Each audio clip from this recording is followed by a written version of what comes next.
Generally आपल्याकडे 50% जमिनी चुनखडीयुक्त आहेत. तर मग या चुनखडीयुक्त जमिनीत अडचण काय होती की विशेषतः मुळांच्या सानिध्यात जर ती चुनखडी आली तर चुनखडी सोबत पाणी जर मिक्स झालं तर दाह निर्माण होईल. आता आपोआप अन्नद्रव्याचं शोषण कमी होतं, मग पिकं पिवळी पडायला किंवा पोपटी पडायला सुरुवात होती. पिकाला मुळात जे आवश्यक अन्नद्रव्य आहेत हे सगळेच दिल्या गेले पाहिजे, ज्याला आपण संतुलित पीक पोषण म्हणतो. प्रमुख अन्नद्रव्य, दुय्यम अन्नद्रव्य किंवा सूक्ष्म अन्नद्रव्य. नमस्कार, मी धनश्री शितोळे तुमच्या सर्वांचं स्वागत करते ॲग्रिकल्चर सागा चॅनलमध्ये. आज आपल्यासोबत वसंतराव नाईक मराठवाडा कृषी विद्यापीठाचे मृदा शाखेचे उपसंचालक संशोधक आणि विभाग प्रमुख, त्याचप्रमाणे ICARचे शास्त्रज्ञ सदस्य आपल्यासोबत आहेत. ते म्हणजे डॉक्टर हरिहर कौसडीकर सर. सरांचं मातीवरचं काम खूप मोलाचं आहे. त्यांनी बऱ्याच ठिकाणी मातीवरती कामं केली आहेत आणि आजच्या भागामध्ये ते आपल्याला सांगणार आहेत की खडकाळ माती, चुनखडीची माती, तसेच पाण्याचा निचरा न होणारी जर माती असेल तर त्यासाठी आपण काय उपाय केले पाहिजेत, तिथे मातीचं आरोग्य कसं राखलं पाहिजे. त्याचप्रमाणे NPKचं स्थिरीकरण झाल्यानंतर अपटेक जास्त होण्यासाठी काय केलं पाहिजे, मायक्रोन्यूट्रिएंटचा वापर कधी करायचा आणि तो कसा केला पाहिजे, मातीचं आरोग्य आपल्याला कमी खर्चात कशाप्रमाणे चांगलं ठेवता येईल, या सगळ्या बाबींचं आज आपण त्यांच्यासोबत मार्गदर्शन घेणार आहे. त्यामुळे व्हिडिओ हा शेवटपर्यंत नक्की बघा आणि चॅनलला सबस्क्राईब केलं नसेल तर चॅनलला सबस्क्राईब करा. सुरू करूया आजच्या व्हिडिओसाठी. सर, तुमचं परत एकदा खूप खूप स्वागत ॲग्रिकल्चर सागामध्ये. धन्यवाद. सर, आज आपण मातीवरती बोलत असताना शेतकरी मातीमध्ये खतं देत आहेत, पाणी देत आहेत, जे आवश्यक ते सगळ्या गोष्टी करतात, पण सगळ्यात मोठी गोष्ट उत्पादन खूप कमी होत चाललंय. त्याचं कारण काय आहे, काय उपाय करू शकतात शेतकरी त्यासाठी? मुळात शेती करायची म्हणजे एक 4-5 घटक महत्वाचे आहेत, ज्याच्यामध्ये पहिला घटक आहे माती, दुसरा घटक आहे पाणी, तिसरा घटक आहे हवामान, चौथा घटक आहे बियाणं किंवा रोप आणि 5वा घटक जो आहे या सगळ्यांचं नियोजन करणे. आता हे नियोजन करण्यासाठी शेतकऱ्यांनी शास्त्रीय दृष्टिकोनातून अभ्यास असणं गरजेचं आहे, पण तेच नेमकं कुठंतरी कमी पडत आहे. कारण आजच्या बदलत्या हवामानाच्या परिस्थितीत माती, पाणी, हवामान आणि पीक या सगळ्यावरच परिणाम होत आहे. त्यामुळं जमिनीचं आरोग्य खालावलेलं आहे. आज जमिनी ज्या आहेत त्या भुकेल्या आहेत. आज जमिनीमध्ये जे घटक असणं अपेक्षित आहेत ते पिकाला मिळत नाहीत, म्हणून उत्पादन कमी येत आहे. दुसरं, जे बियाणं वापरल्या जात आहे हे सुधारित किंवा संकरित चांगलं उत्पादन देणारं बियाणं आहे, पण त्याची तशा प्रकारची गरज देखील मोठी आहे. पण मग हे गरज जास्त आहे आणि पुरवठा कमी आहे, यासोबतच जमिनीत कमी आहे. आणि तिसरं, पाण्याचं नियोजन आजही ज्या पद्धतीनं अपेक्षित आहे त्या पद्धतीनं शेतामध्ये होत नाहीये. जास्त प्रमाणात तरी दिलं जातं किंवा कमी प्रमाणात तरी दिलं जातं, म्हणून त्याचा थेट परिणाम उत्पादनावर होत आहे. बरोबर. जिथे द्यायचंय तिथे एकदम जास्त प्रमाणात पाणी आहे, काही ठिकाणी पाणीच नाहीये, त्याच्यामुळे पण प्रॉब्लेम आहे. म्हणजे सिंचनासाठी आपण ठिबक सिंचन किंवा तुषार सिंचन याचा वापर करतो, परंतु नेमकं पाणी किती दिलं गेलं पाहिजे, किती वेळ दिला गेलं पाहिजे, याचं गणित अजूनही शेतामध्ये बसलेलं नाही. पण सर, मग पाणी देताना पाणी कधी द्यायचं ह्याच्यावर पण डिपेंड असतं का? काही लोक बघा संध्याकाळी किंवा सकाळी पाणी देतात. काही शेतकरी असे आहेत की ते दुपारचं पाणी देत नाहीत, कारण दुपारचं ऑलरेडी ऊन जास्त असतं. जसं आपल्याला उष्माघाताचा प्रॉब्लेम होतो तसं ते म्हणतात की झाडांनाही होऊ शकतो. मग हेच रिझन आहे की अजून काही परिणाम होतात की आपण दुपारी पाणी दिल्यावर? त्यामुळे काही टायमिंग आहे का पाणी देण्यासाठी शेतकऱ्यांना? पाणी देण्यासाठी टायमिंग म्हणजे ऊन पडण्याच्या अगोदर, म्हणजे सकाळी 11च्या अगोदर आणि संध्याकाळी ऊन किंवा सूर्यास्तानंतर, म्हणजे 5च्या नंतर, 5:30च्या नंतर जर पाणी दिलं तर ते उपयोगी आहे. हे सर्वसाधारण शेतकऱ्यांना कल्पना आहे. बरोबर. उन्हात कोणीही पाणी देत नाही, परंतु पाण्याची गरज ही पिकानुसार, पिकाच्या वाढीनुसार आणि पिकाच्या प्रकारानुसार ही वेगवेगळी आहे. आता यामध्ये एक अतिरिक्त भाग म्हणजे मातीचा सुद्धा प्रकार फार महत्वाचा आहे. बरोबर. हलकी जर माती असेल किंवा मुरमाड माती असेल तर त्या ठिकाणी आपल्याला पाण्याची तीव्रता किंवा पाण्याचं प्रमाण जास्त लागतं. बरोबर आहे. जसं सर मांजर खडक जमीन असेल किंवा हलकी माती आपण म्हणू शकतो, त्या मातीमध्ये तुम्ही जर पाणी दिलं तर ते 3-4 दिवसाच्या वर राहत नाही किंवा 1-1.5 फुटाच्या खाली जातं. मग त्यानंतर मुळं पण जास्त नसतात पिकांची. बरोबर. मग त्यावेळेस शेतकऱ्यांनी काय केलं पाहिजे, काय उपाय करू शकतात ते? ज्या जमिनी हलक्या मुरमाड किंवा मांजरट आहे त्या ठिकाणी जे आहे ते पाणी सतत देणं अपेक्षित आहे, कारण पाणी धरून ठेवण्याची क्षमता मुळात या मातीमध्ये कमी असते. या मातीमध्ये चिकन मातीचं प्रमाण किंवा क्ले पर्सेंटेज हे कमी असल्यामुळं यासोबतच तशा प्रकारच्या मातीमध्ये सेंद्रिय कर्ब किंवा सेंद्रिय पदार्थ याचंही प्रमाण कमी असतं, म्हणून पाणी धरून ठेवल्या जात नाही, म्हणून सतत पाणी द्यावं लागतं. अच्छा. मग हे सतत पाणी पिकाच्या प्रकारानुसार, जसं पीक आहे, समजा भाजीपाला पीक आहे तर सतत द्यावं लागणार, फळ पिकं असेल तर सतत द्यावं लागणार, किंवा फील्ड क्रॉप्स ज्याला म्हणतो आपण, ॲग्रोनॉमिक क्रॉप्स असतील तर त्या ठराविक कालावधीनुसार किंवा वाढ संवेदनशील अवस्थेमध्ये पाणी दिल्याच गेलं पाहिजे, तरच आपल्याला उत्पादन चांगलं होतं आणि त्या मातीमध्ये जे अन्नद्रव्य उपलब्ध आहेत हे सहजासहजी त्या वाढ संवेदनशील अवस्थेमध्ये पिकाला मिळतात. अच्छा. पण सर याच्यामध्ये जसं मुरमाड जमीन, आपण हलक्या जमिनीबद्दल जर बोलत असेल तर त्याच्यामध्ये पाण्याचं एक तर म्हणजे पाणी साठवून राहत नाही जास्त प्रमाणात, आपण म्हणतोय की लगेच त्याचं निघून जातं पाणी, तर मग याच्यामध्ये त्यांनी मल्चिंग प्रॅक्टिसेस केल्या तर काही फरक पडू शकतो का? आपण शक्यतोवर शेतकऱ्यांना सांगतो की बायोलॉजिकल मल्च, जैविक आच्छादन याचा जर जास्तीत जास्त वापर केला, कारण दोन प्रकार आहेत. मल्चिंगचा वापर करत असताना रॉ मटेरियल जसं आहे पिकांचे अवशेष तसं टाकायचं का सेंद्रिय पदार्थ कुजवून टाकायचे, हा एक शेतकऱ्याचा प्रश्न असतो. पण मुळातच जर सेंद्रिय पदार्थ आपल्याकडे उपलब्ध आहेत, जे पिकांचे अवशेष आहेत, जसं गव्हाचं, ज्वारीचं किंवा इतर कुठल्याही पिकाचं जे अवशेष आहेत, हे अवशेष जमिनीवर अंथरून टाकणे म्हणजे आपोआप ओलावा त्या ठिकाणी वाढतो, तापमान कमी होतं जमिनीचं, आणि जमिनीमध्ये ज्या क्रिया चालतात सूक्ष्मजीवांच्या याची देखील गती वाढते आणि सेंद्रिय कर्ब त्या जमिनीमध्ये वाढायला सुरुवात होते. पाचट वगैरे ऊसाचं पाचट आता सगळ्या शेतकऱ्यांना माहीत झाले की ऊसाचं पाचट वापरल्यानंतर आपल्या जमिनीचं आरोग्य सुधारतं, त्या पाचटाचा उपयोग होतो आणि सेंद्रिय कर्ब जमिनीत वाढल्या जातात. बरोबर. काही लोक आता हे पण करतायत की पाचट काढून खाली अंतरतायत, ऊसाच्या ह्याच्यामध्ये जर बोलायला गेलं तर बरोबर, पाचट टाकतायत खाली बऱ्यापैकी. पण सर ह्याच्यामध्ये सेंद्रिय कर्ब वाढण्यासाठी काय मेजर म्हणजे काय महत्वाच्या गोष्टी शेतकऱ्यांनी केल्या पाहिजेत? एक पहिलं आहे की जैविक खतं याचा जर वापर केला तर विशेषतः जैविक खतं किंवा डिकम्पोजिंग कल्चर्स किंवा मायक्रो ऑर्गॅनिझम्स हे सध्या खूप महत्त्वाचे आहेत. यामुळे काय होतं की जे तुम्ही जमिनीमध्ये सेंद्रिय पदार्थ टाकले त्याचं खनिजीकरण किंवा विघटन करण्याची प्रक्रिया सुरू राहते आणि तरच सेंद्रिय पदार्थापासून सेंद्रिय कर्ब तयार होत राहतं आणि ते जमिनीत ॲड होत जातं. जर हे नसतील तर ते पाचट तसंच राहतं किंवा पिकांचे अवशेष तसेच राहतात.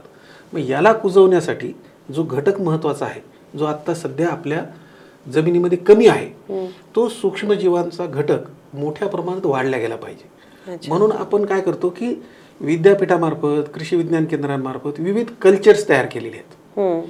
त्या कल्चर्सचा जर वापर केला, एक फवारणीच्या माध्यमातूनही करता येतो, जमिनीवर फवारणी करायची, जैविक आच्छादनावर फवारणी करायची, किंवा त्या कल्चरमध्ये ते आच्छादन बुडवून ते सुद्धा वापरता येते.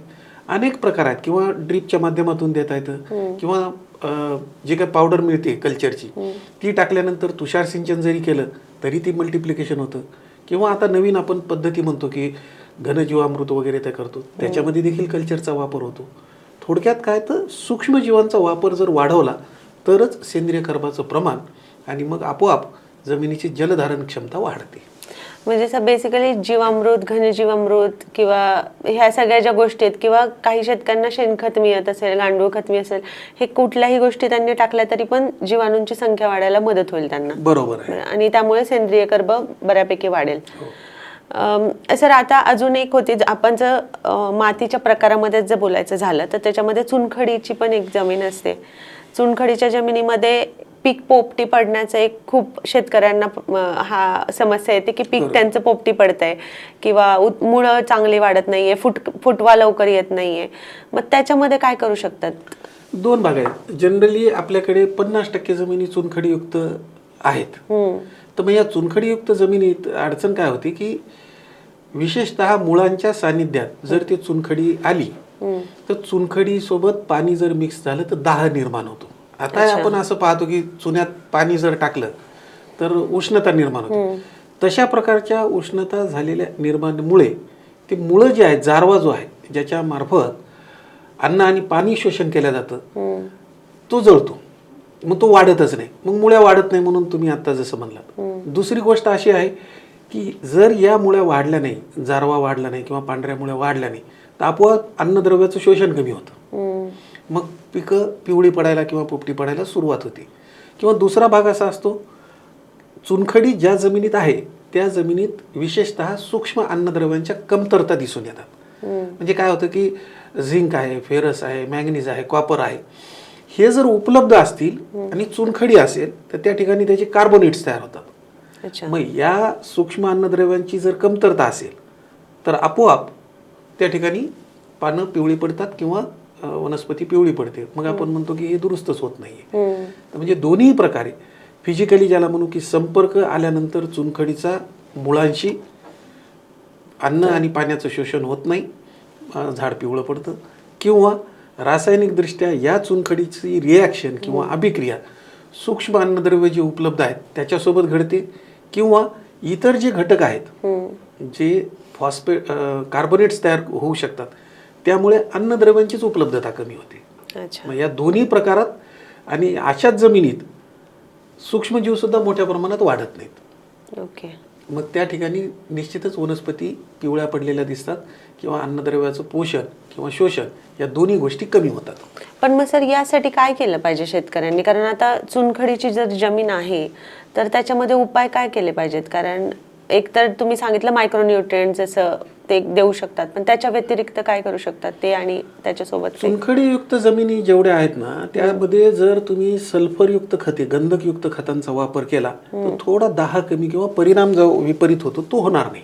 अच्छा. जसं गंधक आहे, गंधक खत जर वापरलं, गंधकयुक्त खत, तर तो परिणाम जो आहे तो सॉइल कंडिशनर म्हणूनही काम करतं आणि जे आपण भौतिक आणि रासायनिक जे गुणधर्म बदलल्या जातात चुनखडीमुळे त्याचा विपरीत परिणाम होऊ देत नाहीत. दुसरा असा आहे की आपण जसं जेवणामध्ये पाहता तुम्ही की तिखट झालं किंवा खारट झालं तर आपण लिंबू वगैरे टाकून त्याचा तिखटपणा किंवा खारटपणा कमी करतो. तशा पद्धतीनं जमिनीमध्ये जी चुनखडी आहे याचा वाईट परिणाम किंवा विपरीत परिणाम कमी होण्यासाठी सेंद्रिय पदार्थांचा वापर करणं अत्यंत गरजेचं आहे. अच्छा. यामध्ये हिरवळीचे खत वापरू शकता, जीवाणू खत वापरू शकता, थेट सिटी कंपोस्ट वापरू शकता, कोणतंही जे सेंद्रिय खत आहे त्याचा वापर करू शकता, किंवा पिकांचे अवशेष तुम्ही जे टाकलेले आहेत त्याला कुजवून जर तुम्ही वापर केला, गांडूळ खत वापर केलं तर निश्चितच या चुनखडीयुक्त जमिनीत आपल्याला नियोजन करता येऊ शकतं. बरोबर आहे. जर आता ह्याच्यामध्ये जर पाणी आता एवढं फास्ट निघून जातंय, आपण मुरमाड हलक्या जमिनींचं जर बोलायला गेलं तर न्यूट्रिएंट पण लीच आउट होतात ना? बरोबर आहे ना. तर मग याच्यामध्ये म्हणजे असं आहे का की कुठले जास्त न्यूट्रिएंट लीच आउट होतील वगैरे, की कसं त्याचं हे करता येईल? याच्यामध्ये विशेषतः लोह, नायट्रोजन आणि गंधक याचा लॉस मोठ्या प्रमाणात होतो. अच्छा. जास्त प्रमाणात जर पाणी दिलं तर त्यांची उपलब्धता कमी होते. म्हणून पाणी हे मोजक्याच स्वरूपात दिल्या गेलं पाहिजे. हे न दिसतं आहे की मोठ्या प्रमाणात पाणी दिलं आणि जमीन हलकी आहे म्हणून जास्त शेतकरी देतात. मग त्यावेळेस लक्षात येत नाही की गंधकही निघून गेला आणि नायट्रोजनही निघून गेलं. पुन्हा आपण खतं देतो. मग त्याऐवजी हे धरून ठेवणारे जे घटक आहेत हे धरून ठेवण्यासाठी किंवा याचं चिलेशन होण्यासाठी किंवा हे जमिनीतच राहावेत म्हणून याला क्ले ह्युमस कॉम्प्लेक्स आपण म्हणतो. अच्छा. म्हणजे मातीच्या कणावर आणि सेंद्रिय पदार्थांच्या सोबत एकत्रित जो घटक निर्माण होतो त्याच्यामध्ये न्यूट्रिएंट स्टोअर हाऊस त्याला म्हणतो आपण, त्याच्यामध्ये हे सगळे न्यूट्रिएंट धरून ठेवल्या जातात आणि ज्या वेळेस पिकाला पाहिजेत त्यावेळेस त्याचं शोषण होतं. अन्यथा ते जर लूज राहिले, आपण आपल्या भाषेत म्हणलं साधे राहिले, अवेलेबल राहिले, पाणी भरपूर दिलं तर ते निघून जातात जमिनीतून खाली किंवा पाण्याच्या वहनासोबत ते निघून जातात. बरोबर आहे. मग ह्याच्यात अजून एक अशी पण गोष्ट होत असेल ना की शेतकरी मोस्टली पाणी राहत नाही बाबा जमिनीत त्यामुळे जास्त पाणी द्यायला जात असतील, असं होतं का की पाणी लवकर निघून जातं आपल्या जमिनीत, खडकाळ जमीन आहे, पाणी जास्त वेळ टिकत नाही त्यामुळे आपण थोडं जास्त देऊ तो पाणी थोडं निचरा चांगला होईल म्हणून, आणि पण त्याचं म्हणजे असं होतंय त्याचं गोष्टी दुष्परिणाम की तुमचे जे लोह वगैरे ते पण निघून जात आहेत त्याच्यामध्ये? नाही, मग ते होतं, पण जनरली जे आहेत आता बेड सिस्टीम आहे किंवा कुठल्याही प्रकारचं खत वापरत असताना शेतकऱ्यांनी असंच खत वापरलं गेलं पाहिजे की ते स्लो रिलीज असावं. कारण एकदम टाकलं त्या ताबडतोब उपायचं. आता वॉटर सोल्युबल, विशेषतः प्रश्न असा आहे की वॉटर सोल्युबल जे खतं आहेत, विद्राव्य खते, हे 100% विद्राव्य आहेत. म्हणजे पाण्यात टाकल्यानंतर त्या अन्नद्रव्यांचं डिसोसिएशन किंवा अवेलेबल फॉर्म तयार होतो, तो जमिनीत दिला जातो. जितकं झाडाला आवश्यक आहे तो घेतला जातो, जे जास्त आहे ते घेतल्या जात नाही. मग ते एक तर स्थिर तरी होतं, नाही तर पाण्यासोबत वाहून जातं. ह्या दोन्हीमुळं काय होतं की जास्त पाणी दिल्यामुळे नुकसान होतं. बरोबर आहे. म्हणून पाणी हे गणितानुसार, पिकाच्या प्रकारानुसार आणि जमिनीच्या प्रकारानुसारच दिलं पाहिजे. बरोबर आहे. सर आता आपण पाहिलं मुरमाड जमिनीबद्दल, पण अशा काही जमिनी आहेत जिथे पाणी खूप साठून राहतं, पाणी दिल्यावरती ते साठतंय, मग त्याच्यामध्ये पीएच एकतर वाढतो जमिनीचा. बरोबर. मग तिथे काय उपाय शेतकरी करू शकतात जिथे पाणी साठतंय? आता पाणी ज्या ठिकाणी साचतंय अशा जमिनीत पहिल्यांदा भौतिक स्वरूपाच्या सुधारणा करणं गरजेचं आहे. कारण काय होतं की लवणातल्या जमिनी किंवा उतार, आता प्रत्येकजण लेवलिंग वगैरे काही होत नाही, सारखेपणा किंवा टेबल टॉप अशा प्रकारे नसतंच आहे. तर मग अशा जमिनीमध्ये BBF तंत्रज्ञान विकसित झाले, ज्याच्या माध्यमातून सरी वरंबा ज्याला म्हणतो आपण, की वरंब्यावर जर पिकांची लागवड केली तर आपोआपच ज्या सऱ्या आहेत त्यामध्ये ते पाणी राहतं आणि जे पिकाला आवश्यक आहे की वापसा परिस्थितीमध्ये पाणी आणि अन्न हे मिळालं पाहिजे, मग त्या पद्धतीनं जिथं जमिनीमध्ये पाणी साचतं त्या बेडवर, विशेषतः वरंबा जो आहे त्यावर पाणी जात नाही आणि त्या सरीमध्ये पाणी राहतं, गरजेनुसारच फक्त घेतलं जातं. दुसरं असं आहे की जिथं पाणी साचूनच राहतं अशा जमिनीमध्ये मशागत ही सगळ्यात महत्वाची ठरते. ती कशा पद्धतीनं करायची तर स्लोप जो आहे, जमिनीचा उतार आहे, तशा पद्धतीने त्याचे भाग करणं गरजेचं आहे. किंवा तिसरा विषय असा आहे की ज्याला डेड फरो म्हणतो आपण. सुरुवातीच्या काळामध्ये 1 हेक्टर जर जमीन असेल आणि त्या ठिकाणी पाणी साचत असेल तर आपण डेड फरो घेत होतो, म्हणजे 3 उभ्या आणि 3 आडव्या अशा पद्धतीनं सऱ्या पाडायच्या खोल, की ज्याच्या माध्यमातून जे साचलेलं पाणी आहे ते सऱ्यामध्ये राहील आणि पिकावर त्याचा थेट विपरीत परिणाम होणार नाही. मग ह्या सऱ्यांची खोली करताना सर काही 1 फुटापर्यंत खोली असते, 9 इंच ते 1 फुटापर्यंत खोली असते. किंवा मग सगळ्यात आता सध्या विकसित झालेलं तंत्रज्ञान BBF यंत्र पण मिळतात आणि वरंबे चांगल्या पद्धतीने तयार होऊन प्रत्येक पिकाची लागवड करता येते आपल्याला. BBF म्हणजे सरी वरंबा पद्धती, रुंद वरंबा पद्धती, ज्यामध्ये आपल्या या जिथं पाणी साचतं त्या जमिनीचं नियोजन योग्य पद्धतीनं करता येतं. आणि सर आता पाणी साठल्यावर पण क्षारांचं प्रमाण जमिनीत वाढतंय आणि त्याचबरोबर अल्कलीचं पण काही ठिकाणी प्रमाण वाढतंय. मग ते म्हणजे काय कारण आहे त्याचं आणि फक्त पाण्यामुळेच ते वाढतंय का, आणि त्याच्यासाठी काय करता येईल?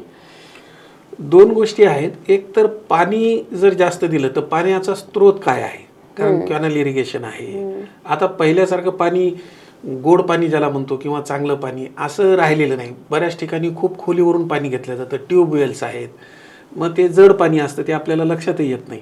मग ते ज्यावेळेस क्षारयुक्त आहे आणि ते क्षारयुक्तच पाणी जर आपण सतत वापरलं किंवा जमिनीत साचून राहिलं तर त्या ठिकाणी क्षार वाढतात, मग आपोआप त्याचा pH वाढतो आणि मग अन्नद्रव्यांची उपलब्धता कमी होत जाते. आणि ही कमी होत गेली की मग आपोआपच थेट परिणाम आपल्या पिकांच्या उत्पादनावर होतो. म्हणून पाण्याचा वापर, जसं आपण माती परीक्षणाबद्दल आता शेतकरी जागरूक झालेला आहे. जवळपास मागच्या 10 वर्षापासून शेतकरी माती परीक्षणाची माहिती घेऊन माती परीक्षण करत आहे, पण आता त्याच्यासोबत पाणी परीक्षण देखील कंपल्सरी झालेलं आहे. म्हणजे पाणी परीक्षण करून याच्यामध्ये क्षार किती आहेत जे नुकसान करू शकतात जमिनीला किंवा पिकाला, याचे मोजमाप जर असेल तर आपल्याला पाण्याचा योग्य वापर करायचं उपाययोजना सांगता येतात. पण पाण्यामध्ये सर जर क्षार जास्त असतील किंवा हेवी मेटल्स आपण म्हणतो ते TDS वगैरे जास्त असेल तर काय केलं पाहिजे शेतकऱ्यांनी?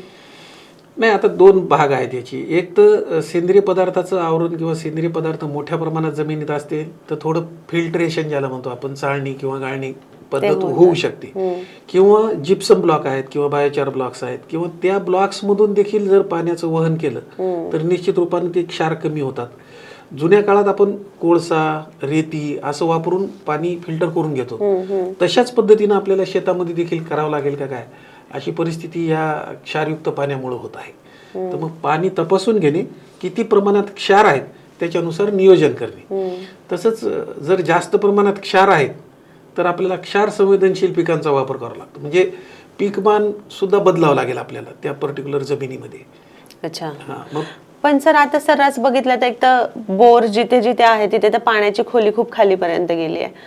काही भागात जिथे पाणी नाहीये, पाऊस पडत नाहीये, त्या भागातून म्हणजे पाणी जेव्हा मोस्टली क्षारयुक्त पाणी तर आहेच, मग यामध्ये पिकांचं पण असं काही येतंय का? आता तुम्ही म्हणताय की क्षार ज्यांना सपोर्ट करतील अशी पिकं आपल्याला घेतली पाहिजेत, पण मग आपण काही शेतकरी जर टोमॅटो वगैरे ह्या सगळ्या गोष्टी घेतात, आपल्या पश्चिम महाराष्ट्राचा जर आपण विचार केला तर पालेभाज्या, टोमॅटो ही पिकं खूप घेतली जातात, आलं, हळद वगैरे. मग यामध्ये आपण काही त्याच्या व्हरायटीज आल्यात की क्षाराला ते रेजिस्टन्स करू शकतात, म्हणजे प्रतिकार करू शकतात, की असं काही आहे का की तिथे काय केलं पाहिजे? मग आता क्षार संवेदनशील आणि क्षार सहनशील अशी दोन प्रकारची पिकं आहेत, पण ह्या विशेषतः भाजीपाला पिकं जे सतत पाणी लागणारी पिकं आहेत किंवा कमी कालावधीची पिकं आहेत आणि लवकर आपल्याला घ्यायचे, तर तिथं एक तर फिजिकली ज्याला म्हणू आपण शेतीची मशागत करताना BBFचं तंत्रज्ञान वापरणे, म्हणजे तिथं क्षारचं किंवा अनेक अशा पद्धती आहेत की ज्याच्या माध्यमातून त्या पद्धतीचा वापर केला, आपण मशागतीचा वापर केला, तर क्षाराचा थेट परिणाम आपल्या पिकावर होत नाही. सऱ्या जर असतील तर सऱ्यामध्ये क्षार राहून जातात आणि पाणी झाड घेऊ शकतं. किंवा मग क्षार सहनशील पिकं ज्याला म्हणतो तशाच प्रकारची पिकांची निवड करणे. कारण एक जर पीक आहे, तसं वाण नाही निश्चितपणे झालेलं, पण पिकाचा मात्र प्रकार लक्षात येतो की हा क्षार सहनशील पीक आहे तर इथे घेऊ शकतो. किंवा मग या सोबतच ज्या क्षाराचं न्यूट्रलायझेशन करण्यासाठी अनेक वेगवेगळ्या प्रकारची खतं, ज्याला सॉइल कंडिशनर्स म्हणजे सेंद्रिय खते म्हणा किंवा सल्फरयुक्त खते म्हणा, याचा जर वापर झाला तर त्या ठिकाणी क्षाराची तीव्रता फक्त आपण कमी करू शकतो. ते देखील जमिनीत EC किती आहे, क्षारता किती आहे आणि पाण्याची क्षारता किती आहे हे दोन्ही मोजल्यानंतरच नियोजन करता येईल. अच्छा, मग ह्यामध्ये सर ते जिप्सम ब्लॉक वगैरे पण तुम्ही सांगितल्याप्रमाणे वापरू शकतात. ओके सर, आता आपण म्हणजे शेतीमध्ये पण आता खूप AI यायला लागलंय किंवा आपण मशिनरींचा वापर वाढलाय, आपण आधुनिकतेकडे थोड्याफार गोष्टींकडे चाललोय. एक तर मजूर मिळत नाही, त्यामुळे शेतकरी खूप जास्त मशीन्सवरती आता डिपेंडेड. आपण म्हणतो की हार्वेस्टिंग पण आता बऱ्यापैकी काढणी पण मशीनने केली जाते. मग या वेळेस काही शेतकऱ्यांचं असं पण मत येतं की पहिलं जेव्हा बैलाने वगैरे नांगरणी करायचे तेव्हा जी माती होती ती आता आपण जे कॉम्पॅक्टनेस म्हणतो, घट्ट म्हणजे माती घट्ट होते, असे ढेकं बनतात, ते ट्रॅक्टर मशिनरी त्याच्यावरून गेल्यामुळे ती घट्ट व्हायला लागली. तर हा परिणाम कसा कमी करता येईल? कारण आता आपल्याला मशिनरी वापरणं तर गरजेचंच आहे, त्याच्याशिवाय पर्याय नाहीये, पण त्याला काय करता येईल की थोडासा त्याचा जो आपण म्हणतो इफेक्ट आहे तो कमी होईल? याला सगळ्यात चांगला पर्याय म्हणजे सेंद्रिय कर्ब जमीन वाढवणे. कारण जमीन जितकी नरम होईल आपोआपच, मग त्यावेळेस आपल्याला या सगळ्या मशिनरीचा जो आहे तो अनिष्ट परिणाम होणार नाही, जो काय होत असेल तो. कारण काय होत आहे की जमिनीतून पाणी कमी होत आहे, मॉइश्चर कमी झालेलं आहे, सेंद्रिय कर्ब कमी झालेला आहे, जमिनीतल्या अभिक्रिया कमी झालेल्या आहेत, मग आपोआपच हवा निघून गेलेली आहे. मग अशा परिस्थितीमध्ये त्या घट्ट होतात. बरोबर आहे. मग त्याच्यासाठी जे जमिनीचं कंपोजिशन आहे, ज्याला म्हणतो आपण 45% खनिज पदार्थ, 5% सेंद्रिय पदार्थ, 25% हवा, 25% पाणी, हे जर प्रमाण संतुलित राहिलं तर ह्या अडचणी येत नाहीत कॉम्पॅक्शनच्या वगैरे. पण हे जर प्रमाण बिघडलं तर निश्चितच या जे आहे मेकॅनायझेशनचा अनिष्ट परिणाम देखील होऊ शकतो, असं अभ्यासामधून किंवा संशोधनातून दिसून येत आहे. पण ते मग हेवी मशीन्स ज्याला म्हणतो ना, त्याच असू शकतात. सर्वसामान्य ज्या मशीन्स आहेत याच्यानं फारसा परिणाम तिथे दिसत नाही. परंतु मुळातच या जमिनी सुरुवातीला ज्या पद्धतीनं लाकडी नांगरानं सहजासहजी उकरल्या जात्या, त्याला आता आपल्याला ट्रॅक्टर्स वापरावं लागत आहेत. म्हणून सेंद्रिय कर्ब वाढवणे हाच एक चांगला पर्याय त्याच्यामध्ये आहे. आणि दुसरं मशागतीच्या पद्धतीमध्ये बदल करणे.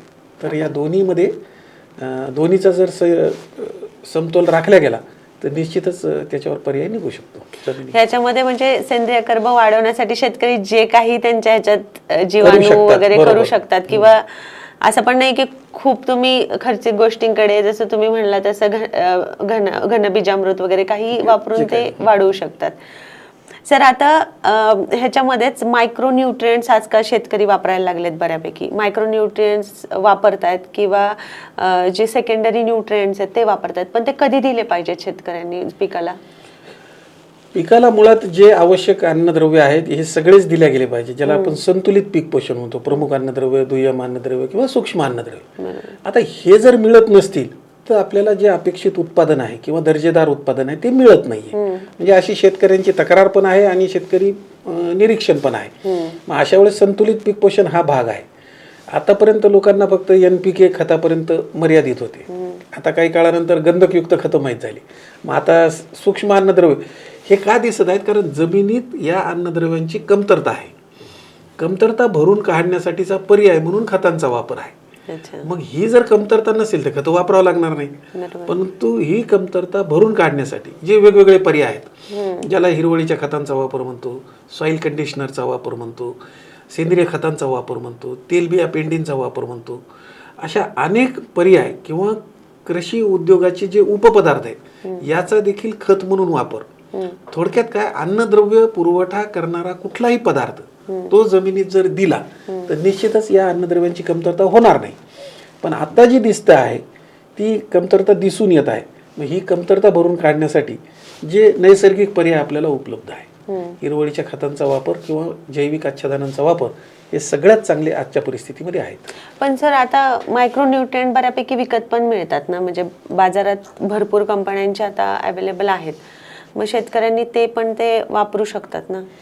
मुळात यांचा वापर जो आहे ना, पिकाच्या वाढीच्या संवेदनशील अवस्थेमध्येच करावा. फार याचं लागत नाही. म्हणजे नावच मायक्रो आहे, सूक्ष्म स्वरूपात याची गरज आहे.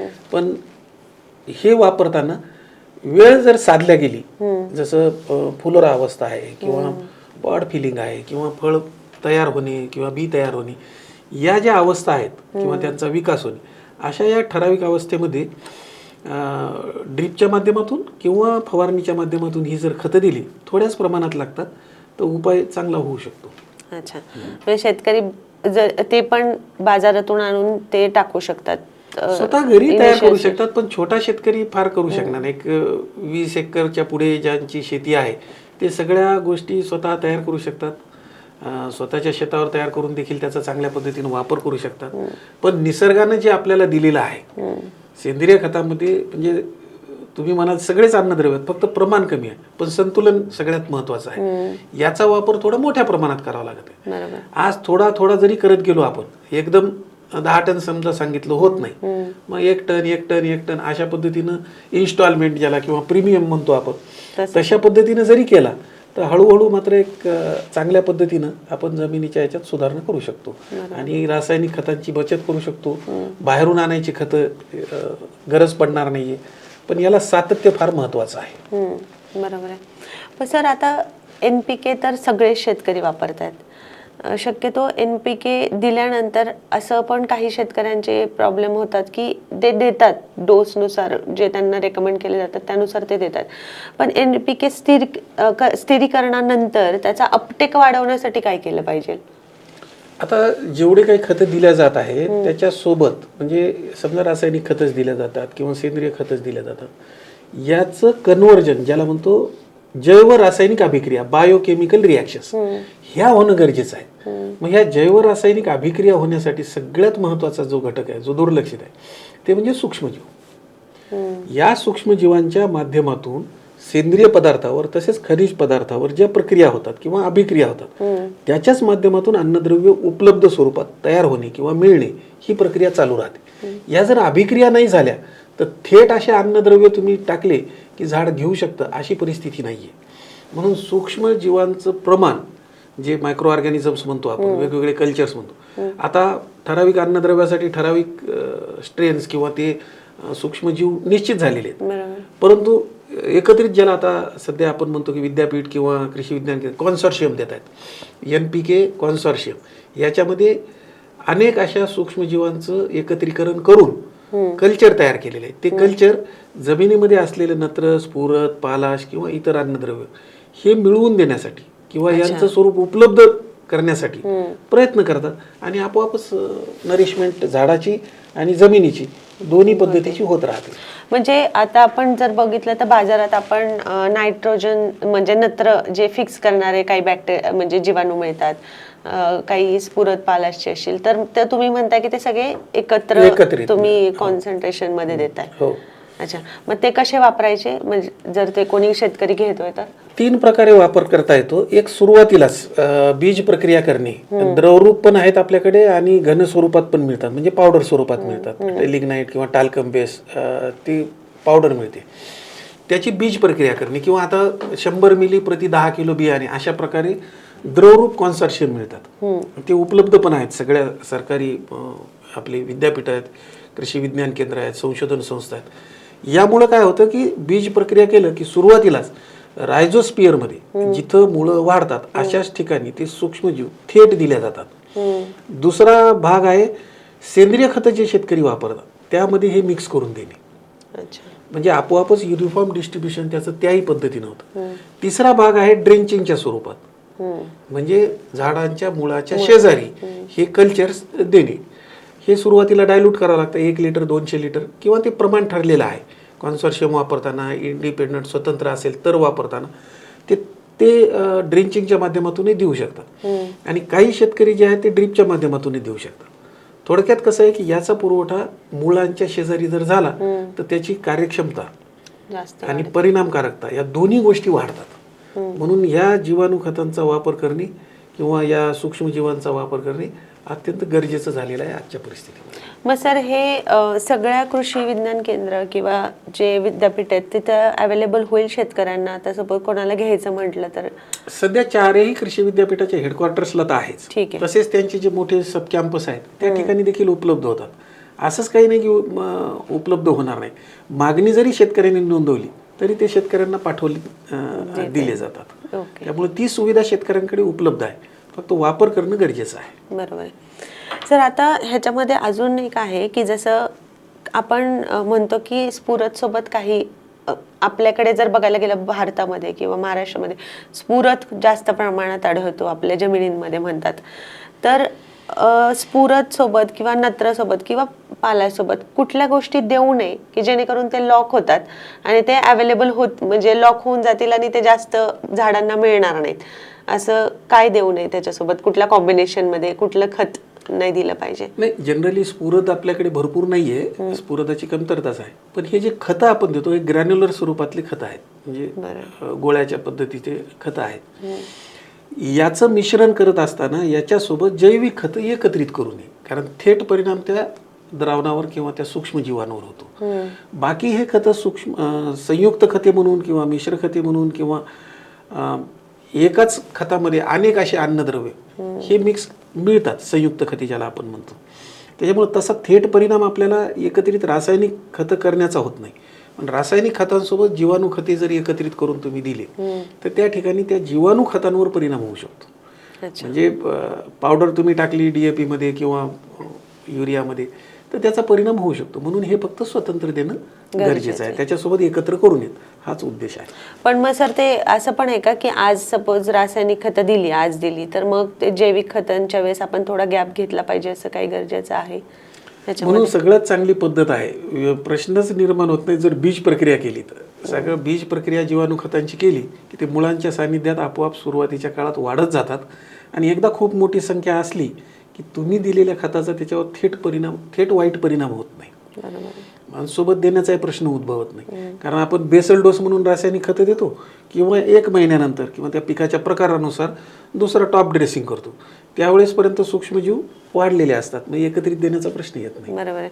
सर आता बीज प्रक्रिया केलेले ऑलरेडी बियाणं तर आपल्याला मिळतं बाजारामध्ये, शेतकऱ्यांना ते मिळून जाते, पण तरीही म्हणजे तुम्ही काय सजेस्ट कराल शेतकऱ्यांना? तरी पण त्यांनी एकदा ते बेसिक ॲटलिस्ट बीज प्रक्रिया केली पाहिजे का ते डायरेक्ट वापरलं तरी चालेल? नाही, ते बाजारामध्ये जे मिळतात ते सध्या औषधाची बीज प्रक्रिया केलेली असतात. आपल्याला जीवाणू खतांची बीज प्रक्रिया करायची आहे. जीवाणू खतांची बीज प्रक्रिया करण्यासाठी असं रेडीमेड बीज प्रक्रिया केलेलं कुठंच बियाणं नाहीये. ते तुम्हाला पेरणी किंवा लागवड करताना करणं गरजेचं. लागवड करत असताना तो रोप बुडवून ठेवणे किंवा मग ड्रेंचिंग करणे, किंवा बियाणं आहे ते बियाणं सुरुवातीला आणल्यानंतर पेरणीच्या अगोदर त्याची बीज प्रक्रिया करणे, सावलीत वाळवणे, मग पेरणी करणे, हेच करावं लागतं, किंवा त्याला दुसरा पर्याय नाहीये. बरोबर आहे. सर आता आपण न्यूट्रिएंट्स बद्दल पण बऱ्यापैकी बोललो, पण ह्याच्यामध्ये जेव्हा मायक्रोन्यूट्रिएंट किंवा न्यूट्रिएंटची डेफिशियन्सी, कमतरता जाणवते पिकांमध्ये, तर ते कसं ओळखलं पाहिजे शेतकऱ्यांनी? अन्नद्रव्य कमतरता ओळखण्यासाठी सगळेच अन्नद्रव्य जे आहेत हे ठराविक पिकाच्या भागावर कमतरता दाखवतात. विशेषतः कॅल्शियम आणि बोरॉन हे दोन्ही इमोबाईल आहेत, म्हणजे एका पानातून दुसऱ्या पानात किंवा झाडाच्या एका भागातून दुसऱ्या भागात जात नाही, त्याची सतत गरज आहे. तर मग जे टोकाचे पानं आहेत, ज्याला अंकुरित पानं म्हणतो, पालवी म्हणतो, अशा ठिकाणी किंवा एकदम वरचे जे पानं आहे शेंड्याकडची, त्याच्यावर या कॅल्शियम आणि बोरॉनची डेफिशियन्सी दिसते. कपासारखं जर पान होत असेल, खोलगट होत असेल, तर ती कॅल्शियमची कमतरता आहे. किंवा पान मागच्या बाजूला वळत असेल, वेडं वाकडं होत असेल, तर ती बोरॉनची कमतरता आहे. त्याच्यानंतर येतं दुसरे नवीन पानं. त्या नवीन पानावर जी कमतरता दिसते ती मुळात दिसते लोह या अन्नद्रव्याची, नंतर कॉपर या अन्नद्रव्याची, त्याच्यानंतर सल्फर या अन्नद्रव्याची. त्या ठिकाणी कमतरता नवीन पानांवर दिसते. आणि जुने जे पानं आहेत त्याच्यावर तुम्ही मॅग्नेशियम, नायट्रोजन, फॉस्फरस, पोटॅशियम या सगळ्या राहिलेल्या अन्नद्रव्यांची कमतरता तुम्हाला जुन्या पानावर, कारण हे मोबाईल आहेत, एका पानातून दुसऱ्या पानात जातात किंवा त्याचं वहन होऊ शकतं. म्हणून जुन्या पानांवर, नवीन पानांवर आणि पालवी किंवा अंकुरित पानावर या अशा वेगवेगळ्या ठिकाणी पिवळेपणा दिसतो. पिवळेपणा म्हणजे नवीन पानावरचा पिवळेपणा म्हणजे पान पिवळं पडतं आणि शिरा हिरव्या राहतात, ती लोहाची कमतरता आहे. जाळीदार पान होतं म्हणजे पूर्ण हिरवं नेटवर्क दिसतं आणि पिवळेपणा दिसतो, ते मॅंगनीजची कमतरता आहे, मंगल. पान पूर्णपणे जर तुम्हाला पिवळंच दिसत आहे शिरासहित, देठासहित, तर ती गंधकाची कमतरता आहे, आपण अशा ठिकाणी म्हणतो. झिंकच्या कमतरतेसाठी जुन्या पानावर पिवळेपणा दिसतो, म्हणजे आता पानाचाच भाग वेगळा आहे, म्हणून झिंक पानं गुच्छ स्वरूपात तयार होतात, ती म्हणजे जस्ताची कमतरता, झिंकची कमतरता आहे. एकेच ठिकाणी गुच्छ तयार होतो पानाचा, पानाचा आकार लहान असतो, पानं अरुंद होतात, ही सगळी जस्ताची कमतरता आहे. नायट्रोजनची कमतरता म्हणजे ओव्हरऑल पान पूर्णच जर जुने आहे तर पिवळं पडणे, तर त्याला आपण नायट्रोजनची कमतरता म्हणतो. जांभळ्या रंगाचं पान होणे म्हणजे आपण स्फुरदाची कमतरता म्हणतो. पानाच्या कडा वाळणे किंवा पिवळ्या पडणे फक्त पूर्णच पानाच्या, त्याला म्हणतो आपण पालाशची कमतरता. त्याच्यानंतर जे येतं ते मॅग्नेशियम, इंग्रजी व्ही आकाराचं, टोकाकडून पिवळेपणा येत जातो आणि इंग्रजी व्ही आकाराचं पिवळेपणा पानावर दिसत असेल तर ती आहे मॅग्नेशियमची कमतरता. मग अशा प्रकारे या सगळ्या वेगवेगळ्या कमतरता आपल्याला दिसून येतात. बरोबर आहे. हे सर शेतकऱ्यांना आता जे तुम्ही सांगितलं त्याच्यावरून, त्या लक्षणांवरून तर आता समजून जाईल पटकन की कशाची कमतरता आहे, त्यानुसार ते देऊ शकतात. सर मला अजून एक विचारायचं होतं, तुम्ही खूप शेतकऱ्यांना उपाय देत असता, घरगुती काही करू शकतात शेतकरी त्यांच्या शेतामध्ये आणि ते वापरू शकतात, असे भरपूर तुम्ही उपाय देता. तर तुम्ही 3 सोपे जे कमी खर्चिक आहेत असे काय उपाय शेतकऱ्यांना द्याल की ज्यामुळे त्यांची माती एकतर निरोगीही राहील आणि मातीचा जो कस आहे तो पण थोडासा वाढेल, त्यासाठी काय सांगा? सगळ्यात सोपं बिना खर्चिक म्हणजे पहिले 1 हिरवळीच्या खतांचा वापर करणे, नंबर 2 जैविक आच्छादन वापरणे आणि 3 जीवाणू खतांचा वापर करणे. या तिन्हीला फक्त करावं लागतं, पैसे लागत नाहीत, म्हणजे बाहेरून आपल्याला काही आणायचं नाही. जीवाणू खतं एकदा आणलं तर तुम्ही त्याचं मल्टिप्लिकेशन करू शकता, वापरू शकता. हिरवळीचे खतं असे असतात की जमिनीच्या खालच्या थरातील अन्नद्रव्य वर घेतात आणि ते तुम्ही पुन्हा रिसायकल करता, पुनर्चक्रीकरण होतं. आणि जैविक आच्छादनाच्या माध्यमातून जो न दिसणारा पण सगळ्यात महत्त्वपूर्ण घटक आहे सूक्ष्मजीव, याचं प्रमाण वाढणे आणि जमिनीतल्या जैव रासायनिक अभिक्रिया होऊन अन्नद्रव्यांची उपलब्धता वाढणे, हा भाग जो आहे ह्या आपल्याला साध्य करता येतो. बरोबर सर, तुम्ही खूप छान पद्धतीने सगळ्या गोष्टी मांडल्यात आता आणि त्याबद्दल खरंच मनापासून आभार. मला वाटतं शेतकऱ्यांना बऱ्यापैकी कमी खर्चामध्ये त्यांचे मातीचे आरोग्य कसं वाढवायचं हे समजलं असेल. तर तुम्ही इथे वेळ दिलात आणि इथे आलात त्याबद्दल मनापासून आभार. धन्यवाद. धन्यवाद तुम्ही हा व्हिडिओ पूर्णपणे पाहिल्याबद्दल. व्हिडिओ तुम्हाला आवडला असेल तर लाईक करा, शेअर करा आणि चॅनलला सबस्क्राईब करायला विसरू नका. आम्हाला तुम्ही कमेंटमध्ये सांगू शकता की तुम्हाला पुढचा व्हिडिओ कोणत्या विषयावरती हवा आहे. तुमचं मार्गदर्शन आमच्यासाठी मोलाचं ठरेल. व्हिडिओ पाहिल्याबद्दल पुन्हा एकदा धन्यवाद.